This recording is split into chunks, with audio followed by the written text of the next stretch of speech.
निष्ठा ऑफिस से निकल आई थी और अध्याय भी अपनी मीटिंग के लिए चला गया था। वो जल्दी ही घर पहुंची और कपड़े बदलकर बेड पर फैल कर सो गई। आज उसे ढूंढते ढूंढते कमरे में आया तो उसे सोते देखकर वापस चला गया और खुद से बोला, भाभी कहाँ गई थी और अब आते ही सो भी गई हैं। मुझ पर से तो जैसे भाभी की अटेंशन ही गायब हो गई है। कुछ तो करना ही पड़ेगा। वह मन ही मन खुद से बातें कर रहा था और फिर जल्दी से अपने कमरे में भाग गया। इधर राम अपने ऑफिस से घर के लिए निकल आया था। वैसे भी उसका काम ऑलमोस्ट लगभग कंप्लीट ही हो चुका था। मीटिंग जो थी वह अध्याय के अंदर ही थी और वो उसे अटेंड करने के लिए अध्याय वहाँ से जा चुका था। वह जैसे ही घर पहुँचा, सिया उसे हॉल में ही मिल गई। वह जाकर वहीं सोफे पर पसरते हुए बोला, यार एक कप गर्मा गर्म चाय पिला दो, बहुत ही ज़्यादा सर दर्द हो रहा है। सिया ने उसे देखा और बोली, आज क्या हो गया जो इतना सर दर्द हो रहा है? राम ने अपने सिर पर हाथ रखते हुए कहा, पहले तुम चाय तो ला कर आओ, फिर बताता हूँ क्या हुआ। सिया उठकर किचन में चली गई। उसने अपने और राम के लिए चाय बनाई और वापस आकर उसके पास बैठते हुए बोली, लो तुम्हारी चाय, अब बताओ हुआ क्या है। राम ने चाय का कप उठाया और फिर एक घूंट भरते हुए आह भरकर बोला, आहा, अब जाकर थोड़ा सा सुकून मिला है। सिया उसे ही देख रही थी। उसके ड्रामे रोज के थे, लेकिन उसे तो वह जानने में ज़्यादा इंटरेस्ट था जो वह बताने वाला था।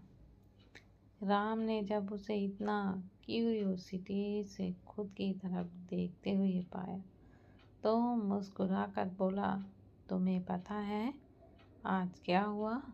सिया ने ना में गर्दन हिलाई तो राम ने उसे बताना शुरू किया कि कल अध्याय और निष्ठा की एक फ़ोटो कॉलेज के पोर्टल पर वायरल हुई। कैप्शन क्या था वह तो और भी मज़ेदार था। सिया ने जल्दी से पूछा, क्या था? राम ने हंसते हुए कहा, our new professor and his cute mystery. या हैरानी से उसे ही देखने लगी और राम उसे सब कुछ बताने लगा। उसने सारी बातें बताई और आज जो अध्याय इतनी बुरी तरह से गुस्से में था वह भी बताया। राम ने सिया को देखा और बोला, कितना समझाया मैंने उसे कि गुस्सा मत कर, लेकिन नहीं, वो तो फटने को तैयार था। जो कोई भी उसके सामने जा रहा था खूंखार शेर की तरह उस पर झपट्टा मार रहा था। लास्ट में मुझे निष्ठा को बुलाना पड़ा। सिया ने डरते हुए कहा, उसे तो नहीं डांटा, वह तो है ही मासूम सी प्यारी सी बच्ची, और अध्याय को जब गुस्सा आता है तो बहुत बुरा आता है। राम ने मुंह बनाया और बोला, उसे भला क्यों डांटेगा, वह पत्नी है उसकी।